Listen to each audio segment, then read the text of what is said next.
ये सायों में छुपा है एक बुरे सपने का दूर का रिश्तेदार जिसे हम पीछे छोड़ आए थे। चेचक सदियों से इंसानियत का एक अभिशाप, वैश्विक प्रयासों से खत्म, अब इसका एक रिश्तेदार खतरे की घंटी बजा रहा है। यह है मंकी पॉक्स, एक वायरल खतरा जो हमारा ध्यान मांगता है। मंकी पॉक्स नया नहीं है, लेकिन हाल ही में अफ्रीका के बाहर इसका फैलाव दुनिया को हैरान कर रहा है। वैज्ञानिक और स्वास्थ्य अधिकारी इसके प्रसार पर नजर रखे हुए हैं, इस बदलते खतरे को समझने के लिए अथक प्रयास कर रहे हैं।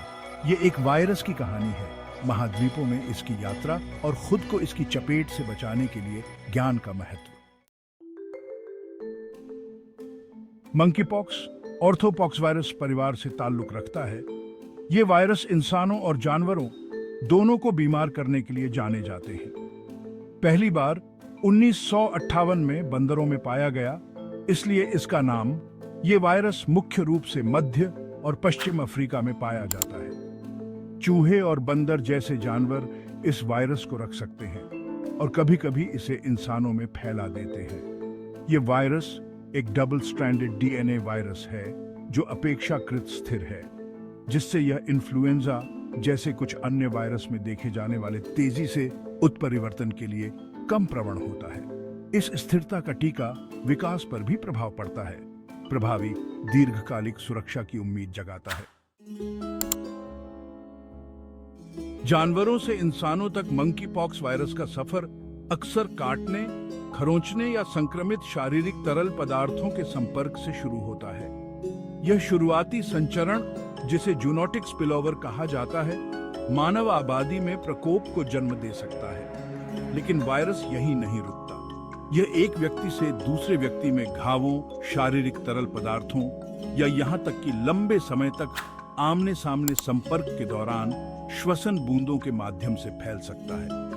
कई मार्गों से फैलने की यह क्षमता प्रभावी नियंत्रण उपायों के लिए संचरण को समझना महत्वपूर्ण बनाती है। भाग 4, संकेतों को पहचानना, लक्षण और गंभीरता। मंकी पॉक्स आमतौर पर फ्लू जैसे लक्षणों के साथ खुद को घोषित करता है। बुखार, सिर दर्द, मांसपेशियों में दर्द और थकान, सूजी हुई लिम्फ नोड्स। मंकी पॉक्स की एक विशिष्ट विशेषता जल्द ही इसका पालन करती है। कुछ ही दिनों में चेहरे पर शुरू होकर शरीर के बाकी हिस्सों में फैलने वाले दाने दिखाई देने लगते हैं। चेचक से मिलते जुलते लेकिन कम गंभीर ये द्रव से भरे फफोले अंततः पपड़ी बन जाते हैं और गिर जाते हैं, जबकि ज्यादातर मामले कुछ हफ्तों में अपने आप ठीक हो जाते हैं। गंभीर जटिलताएं हो सकती हैं, खासकर छोटे बच्चों, गर्भवती महिलाओं और कमजोर प्रतिरक्षा प्रणाली वाले लोगों में। भाग 5, बढ़ता ज्वार। मंकी पॉक्स को हमारे ध्यान की आवश्यकता क्यों है? दशकों से मंकी पॉक्स काफी हद तक मध्य और पश्चिम अफ्रीका तक ही सीमित रहा, लेकिन हाल ही में वैश्विक स्तर पर मामलों में वृद्धि ने नए क्षेत्रों में खुद को स्थापित करने की इसकी क्षमता के बारे में चिंताएं बढ़ा दी हैं। अंतर्राष्ट्रीय यात्रा, शहरीकरण और जलवायु परिवर्तन जैसे कारक मंकी पॉक्स जैसी जूनोटिक बीमारियों के प्रसार में योगदान कर सकते हैं। बढ़ते मामलों की संख्या हमारी परस्पर इंटरकनेक्टेडनेस और वैश्विक स्वास्थ्य सुरक्षा के महत्व की याद दिलाती है। भाग 6, ज्ञान ही शक्ति है, खुद को और अपने समुदाय की रक्षा करना। अच्छी खबर यह है कि हम मंकी पॉक्स के खिलाफ रक्षाहीन नहीं हैं।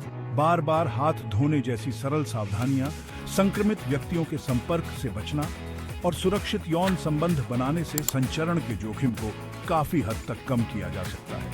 चेचक के लिए विकसित टीके मंकी पॉक्स के खिलाफ कुछ सुरक्षा प्रदान करते हैं।